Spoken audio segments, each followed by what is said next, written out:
Events make good use of the products and services delivered by core tourism components, including transportation, accommodations, food and beverage, travel services, and recreation. Special events and some trade shows fill the needs of the small business market.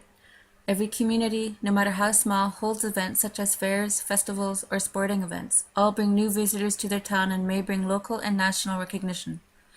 Revenues generated by events benefit not only tourism businesses, but also retail businesses and community associations. Events are created by a destination in order to attract specific target markets at specific times. Special events have become so important that many malls hire special event coordinators to arrange daily, weekly entertainment, contests, and food festivals. Theme and amusement parks, carnivals, and circuses, live entertainment, spectator sports, gaming, and shopping constitute the majority of private or commercial attractions. These all rely on admission fees, food and beverage sales, merchandise, parking charges, and special event fees. Events are very important to the tourism sector. Events make good use of the products and services delivered by core tourism components, including transportation, accommodations, food and beverage, travel services, and recreation. Special events and some trade show target the general population, while conferences, conventions, meetings, and trade shows fill the needs of the business market. Events are one of the most interesting ways of unifying and enhancing the tourist appeal of permanent structures such as museums, zoos, and arenas. Events are often initiated by travel destinations in order to lure tourists to the region. Some special events attract domestic tourists and other appeal to the international visitor.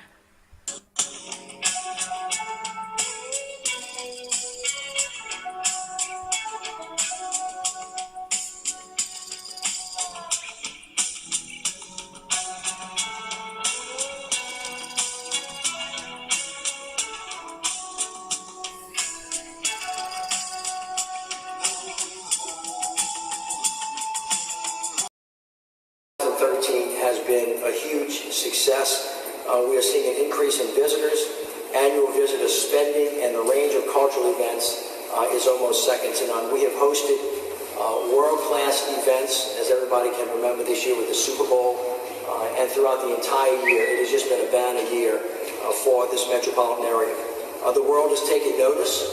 We have, for the first time in many, many years, now been the beneficiary of, in fact, world acclaim.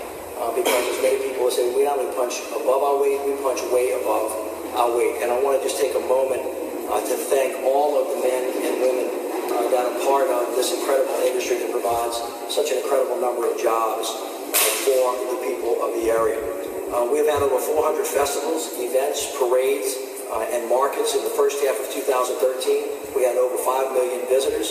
As I said, we hosted world-class events. The Super Bowl was a $480 million economic impact. This was the largest Essence Festival we had with over 540,000 people coming, and we think actually this year, with Prince headlining, is going to be the biggest one ever. The NCAA Women's Final Four, the Jazz Festival, the French Quarter Festival. The National Geographic Travel has named New Orleans one of the 20 places to travel to in the world, and also, and I think Mark received this on our behalf, we've received the World Travel Award for Excellence in sports tourism as well.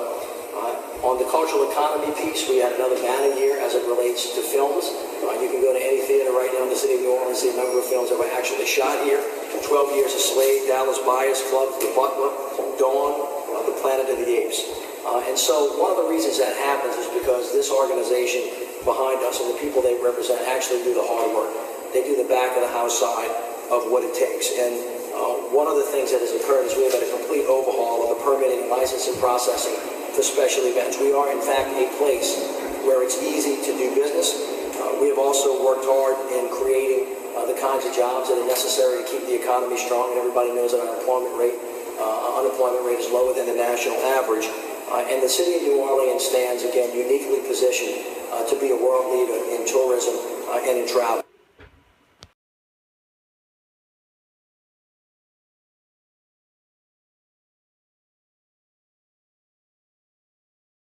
Now the world is taking notice of the original inhabitants of this country, our First Nations and Inuit people.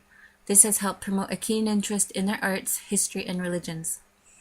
The Royal BC Museum will host the outdoor event Last year, more than 15,000 people visited the Aboriginal Cultural Festival.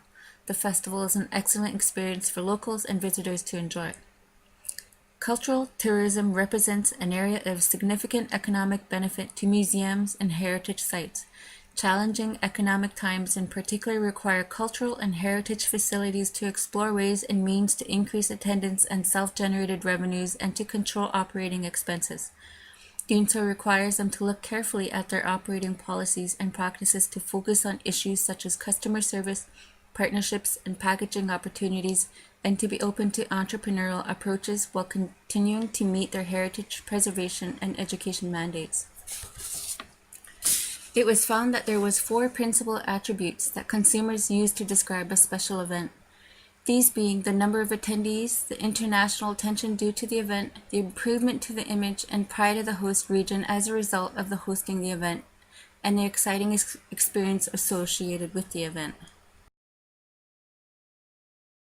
Is the largest industry in the world, and in British Columbia, revenue for tourism is projected at $13.8 billion. Aboriginal Tourism BC has taken a leading role in marketing cultural tourism to where it's become the fastest growing sector of the industry, growing from $20 million in 2005 to $42 million in 2011. Last summer, Aboriginal Tourism BC staged a 77-day event in Stanley Park called Klahowia. It was to promote awareness and invite visitors to experience authentic Aboriginal art and culture from all over British Columbia. I'm really impressed by the great culture and the tradition which is handed on from generation to generation, and all the stories which are told by this.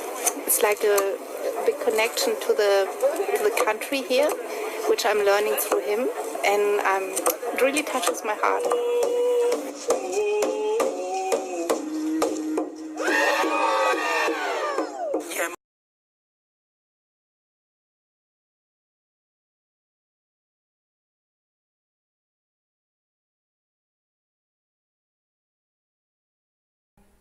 The last decade of the 20th century was marked by a growing recognition of the inherent relationship between sport and tourism. In recent years, the points of contact between sport and tourism have increased dramatically, a trend that is likely to continue well into the next century. The largest spectator sporting event is the Olympics, but hockey is another sport that draws large crowds. The regional draw of tourists to sporting events has been growing rapidly. Special sporting events such as the Grey Cup, the Super Bowl, the Stanley Cup bring in thousands of loyal fans who will spend the night and ready to spend money on food and souvenirs.